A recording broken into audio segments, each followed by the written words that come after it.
안녕하십니까. 신한라이프 고객자산운용팀 최재현입니다. 오늘은 신한라이프 고객분들 그리고 FC분들에게 아주 익숙한 그런 분이죠. 최근에 또 유튜브에서 많은 활약을 펼치고 계시는 신한금융투자 박석중 팀장님을 모시고 최근 시장에 대한 이야기를 나눠보려고 합니다. 팀장 안녕하세요. 네, 안녕하십니까. 박석중입니다. 요새 많이 바쁘시죠? 애널리스트의 숙명인 것 같은데요. 최근에 연준의 테이퍼링 이슈도 있었고, 그리고 헝다 사태와 관련한 불확실성도 계속 시장을 흔들고 있는 상황이기 때문에 조마조마하게 지내고 있습니다. 하여튼 뭐 바쁘신 와중에 출연해 주셔서 감사드립니다. 아닙니다. 제가 변액보험 펀드 관리를 하는 부서에 근무하고 있는데요. 변액보험은 일반적으로 펀드를 가입하는 거랑 달리 만기가 길고 또 펀드 변경이 가능하기 때문에 시장 상황에 따라서 포트폴리오를 어떻게 가져가느냐가 투자의 성공 여부를 결정짓는다고 할 수 있지 않습니까? 그렇죠. 근데 작년 팬데믹 이후에 올해 상반기까지만 해도 주식시장이 워낙 좋다 보니까 투자 지역이 어디냐보다는 주식형 펀드의 비중을 크게 가져가는 고객님들일수록 수익률도 좋은 그런 흐름을 보여줬거든요. 근데 하반기부터는 글로벌 증시 상승의 원동력이 되었다고 할 수 있는 그런 유동성을 회수하는 거 아니냐, 이런 우려가 기정사실화되면서 이머징 증시부터 시작해서 변동성이 확대되었어요. 네. 물론 뭐 변이 바이러스라든지 뭐 각국의 규제도 변동성을 확대하는 요인이 됐고요. 그런데 여기서 투자자들을 더욱 불안하게 하는 것은 믿었던 미국 주식 시장마저 최근에 좀 변동성이 나타나고 있다는 건데요.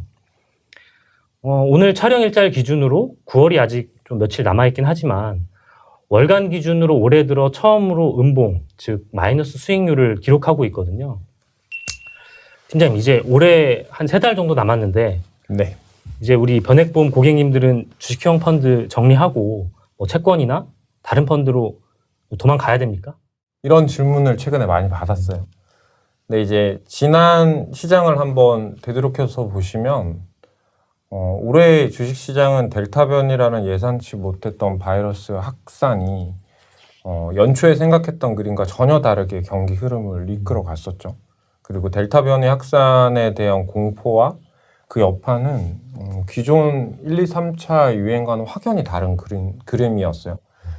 근데 이제 따지고 보시면 이런 변이 확산 과정에서도 주식시장이 어떤 변동성을 보였냐라고 보면 아마 제가 지난주에 계산한 바로는 S&P 500이 올해만 54번 정도의 역사적인 신고가를 경신했고, 과연 이게 도달할 수 있을까라고 상상도 하지 않았던 나스닥이 15,000포인트에 안착돼 있어요. 이러한 갖가지 위험에도 불구하고 기업은 계속해서 어닝 서프라이즈를 5개 분기 이상 이어왔었고, 그리고 그 가운데서 유동성의 힘을 하긴 한 거죠. 저금리 기조와 천문학적인 양적 완화가 지속되고 있으니까요. 근데 한 가지 아쉬움이 있다면 투자자들의 성적표가 그렇게 좋지 않다라는 거예요. 그리고 그에 따른 투자자들의 위험에 대한 공포가 되게 커져 있는데, 이럴 때일수록 중기적인 그림을 그려보셔야 돼요. 제가 강조드리고 싶은 건 뭐냐면 앞으로 경기가 어떠한 방향성을 보이냐라는 거죠. 우리는 모멘텀이라는 걸 봅니다. 경기의 방향이 이렇게 흐르고 있으면 중간에 미분값인 이 각도를 보는 거죠. 각도의 관점에서 올해 3분기 이익은 그렇게 안 좋을 수 있어요. 그리고 3분기에는 이미 FOMC를 통해서 미국의 조기 테이퍼링과 조기 금리 인상 우려까지 펼쳐졌으니 펀더멘털과 밸류에이션을 결정하는 두 가지 변수가 불편했으니 9월엔 조정 상태가 나올 수 있겠죠. 그리고 10월에도 미국의 재정정책이나 헝다 사태와 같은 일들을 겪어내야 될 거예요. 근데 우리가 봐야 될 건 이게 정말 경기의 추세를 흔드는 이슈인가 아닌가라는 판단인 거죠. 근데 저희는 경기가 회복, 리커버의 단계에서 익스펜션, 확장의 단계로 넘어가는 과정에 있다라고 생각을 하고 있고, 지금 주요국 정부의 천문학적인 재정 정책, 그리고 기업이 역사적으로 보유하고 있는 개선된 현금 흐름, 그리고 부족한 공급, 이런 것들이 앞으로 투자의 사이클로 이어가서 경기는 델타 바이러스 이후의 리오프닝과 기업과 정부의 투자 확대가 이어지는 선순환적인 확장 단계로 갈 거라고 보고 있기 때문에 지금은 주가의 추세적인 하락을 논할 시점은 아니다라는 생각을 해야 된다라고 생각하고 있습니다. 네, 팀장님 말씀 들어보니까 저희 고객님들도 많이 안심을 하실 것 같은데요. 뭐 여전히 주식시장 상승 여력이 있다 이렇게 보고 계시는데 그러면 뭐 리스크는 없습니까? 있죠. 제가 지금 그게 바쁜 이유인데 리스크가 뭐냐라고 물어보시는 분들이 많아요. 그러면 저는 미국 연준의 통화정책 정상화 속도가 큰 리스크가 될 수 있고 그리고 미국의 부채 한도 협상. 지금 되게 재밌지 않습니까? 미국은 가장 빚이 많은 정부가 돈을 더 못 빌려서 문제가 되고 있고요. 중국은 가장 많은 부채가 있는 기업이 돈을 못 빌려서 문제가 되고 있고, 한국은 부채가 누가 제일 많나요? 한국은 가게가 가장 많은 부채를 가지고 있는데 돈을 더 못 빌리면서 문제가 생기고 있는 것들이죠. 그러니까 이런 빚두 잔치라고 이야기를 해야 되나요? 여기와 관련한 불협화음도 산재에 있어요. 그리고 그 과정 내에서 경기에 대한 우려감들을 저희가 확인해야 되는 시점인데, 우선 두 가지를 강조드리고 싶어요. 첫 번째는 뭐냐면, 그러면 어떤 리스크가 가장 커요? 라고 물어보시는데, 리스크가 주식가에 소화돼야 되는 깊이는 리스크 본연의 무게보다는 주가의 높이가 더 중요해요. 지금은 그런 위험에 반영할 수 있는 주가의 높이인 건 분명히 맞아요. 그리고 큰 조정 없이 진행받았기 때문에 주식시장은 분명히 순환적인 조정이나 이런 리스크들을 막고 가야 될 거라는 거죠. 근데 이런 리스크들이 추세적인 하락을 이끌 거라고는 생각하지 않아요. 홍따 이슈가 대표적인 예인데 서프라임 모기지 사태의 리먼과 비교하는데, 그건 사실 해석 자체나 문제의 근원이나 파산에 대한 차후의 절차에서 너무나 큰 차이가 있죠. 그럼 리먼처럼 안 된다고 해서 이거 괜찮은 이슈나? 그렇게 보진 않아요.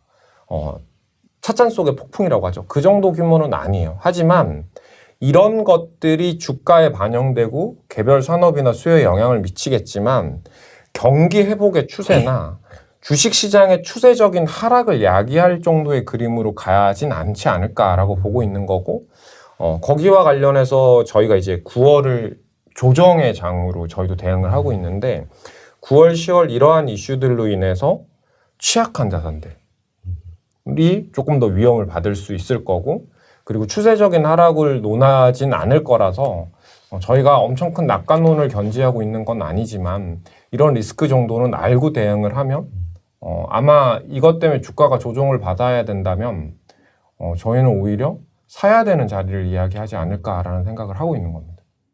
네, 그러면 어쨌든 뭐 선별이 중요하다는 말씀을 해주신 것 같아요. 그러면 지금 팀장님께서는 어느 국가나 지역 뭐 이런 쪽을 관심 있게 좀 보고 계십니까? 사실 되게 어려운 질문이에요. 지금 안 오른 자산이 없기 때문에 이 구간에서 가격이 매력적이거나 아니면 펀더멘탈의 확연한 우위가 보일 만한 자산은 제한적입니다. 근데 지금 우리가 남은 3개월 정도가 오래 남아있죠. 이 구간을 가지고 이제 전망을 해야 된다면 가장 큰 그림은 미국이 테이퍼링, 이게 이제 통화 긴축은 아니지만 통화 정책을 확장하는 규모를 줄여가는 그런 그림이고, 그 과정 내에서 반드시 수반됐던 게 금리가 상승하고, 금리가 상승하면서 신흥국이 위험에 처해지는 그런 그림일 거예요. 근데 이 그림이 과거랑 유사할 거냐 안 할 거냐가 지금 금융시장에 참가하고 있는 FPM들의 가장 중요한 포인트가 될 거예요. 유사점과 다른 점이 있겠지만 다른 한편으로 봐야 된다면 신흥국을 조심해야 되는 건 맞는 이야기예요. 그리고 헝따와 관련된 이런 불안감들이 테이퍼링이랑 겹치면 위험이 될 게 분명합니다. 근데 이제 제가 강조드리고 싶은 건 그렇다고 선진이 다 매력적인 것처럼 보이진 않아요. 미국은 나머지 국가가 여전히 돈을 풀고 있는 상황에서 돈을 조우는 그림으로 넘어가야 될 거기 때문에 아마 미국 정도가 중립 이상의 의견을 유지하나 저희의 적극적인 매수의 투자 의견을 살짝 좀 낮춰서 볼 필요가 있는 것 같고, 유럽이 리오프닝과 관련한 부분에 가장 큰 수혜가 될 가능성이 많고, 특히 글로벌 수급에서 본다면 미국이 돈을 조우는 구간, 유럽은 돈을 푸는 기조를 이어갈 거기 때문에 상대적으로 유럽이 매력적일 수 있을 것 같아요. 그리고 신흥국 내에서는 부채에 대한 위험에서 좀 자유로운 애들을 보셔야 될 거예요. 그리고 경기의 민감도가 높거나 혹은 IT 포지션이 높은 국가들을 좀 보셔야 되는데, 그런 의미에서 본다면 한국, 대만, 그리고 아세안에서는 말레이시아나 베트남과 같은 국가들이 선별적으로 좀 매력적인 그림으로 보이는 것 같습니다. 네. 자, 그러면 마지막으로 자산 배분에 대해서 좀 여쭤보고 싶은데요. 팀장님께서 뭐 여러 방송이나 자료를 통해서 이제 자산 배분의 중요성, 그리고 자산 배분하는 방법, 이런 부분들 많이 이야기를 해주고 계신데 아마 그 부분이 저희 변액보험 고객님들께 가장 현실적이고 또 필요한 그런 말씀이 아닐까 생각이 듭니다. 네네. 그래서 마지막으로 우리 고객님들이 어떻게 자산 배분을 하는 게 변동성 관리에 효율적일지 그 부분을 좀 결론지어서 말씀해 주시면 감사하겠습니다. 주식을 팔아서 채권을 사야 되는 시점을 알려드리는 건 자산 배분이 아니에요. 물론 하나의 방법일 수도 있겠죠. 자산 배분의 핵심은 가장 낮은 변동성과 안정적인 수익을 찾는 방법일 텐데 지금 관점에서는 가장 강조드리고 싶은 건 뭐냐면 제가 혹시나 질문 안 드리면 어떡하냐라고 긴장했었는데 올해 가장 큰 위험이 뭐냐면요. 저는 홍따 사태도 테이퍼링도 아니라고 생각해요. 이건 복원 가능한 위험이라고 생각을 하는데 가장 큰 리스크는 아마 인플레이션이 될 거예요. 지금 금융자산, 원자재, 중간재 가격에 모든 인플레이션이 나왔는데 여기서 최종재, 완성재의 인플레이션이 안 나올까라고 물어보면 저는 그렇지 않을 가능성도 높아 보입니다. 그래서 제가 강조드리는 건 그럼 인플레이션이 나오면 뭐가 문제인데 우리가 예상했던 것보다 훨씬 더 금리가 빠르게 올라갈 수 있겠죠. 채권 가격도 무너지고 주식 가격도 동반적으로 무너질 수 있는 이슈거든요. 여기 위험에 대해서는 어떻게 대응하십니까? 라고 제가 여쭤보는 거죠. 그게 자산 배분의 방법론이 될 거예요. 그래서 저는 첫 번째로 올해 가장 큰 위협을 대응할 수 있고 경기 회복의 방향성을 따라갈 수 있는 인플레이션 해지 자산을 좀 가려볼 필요가 있을 것 같아요. 이게 어떤 종류가 있냐면 뭐 원자재, 뭐 여기는 금도 있을 거고 유가도 있을 거고 비철금속도 있을 거고요. 그리고 리츠, 그리고 금리의 상승에 돈을 벌 수 있는 자산들, 뭐 이렇게 만들 수가 있을 거예요. 뭐 주식시장에서는 신흥가, 경기 민감주가 될 거고요.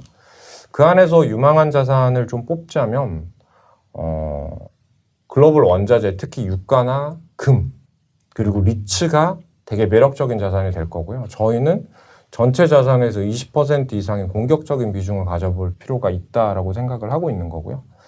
그리고 그간 이제 다른 환경은 이제 금리가 올라온다라는 겁니다.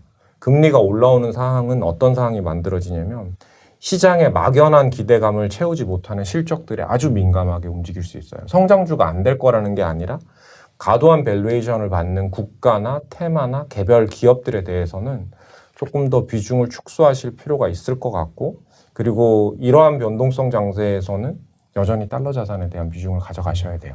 그래서 그런 걸 중심으로 나에 대한 위험 선호도를 조금 낮추고 그리고 인플레이션의 해지와 그리고 성장이 나오는 국가들이나 자산의 비중을 담아가는 그래서 흑백이라 그러죠.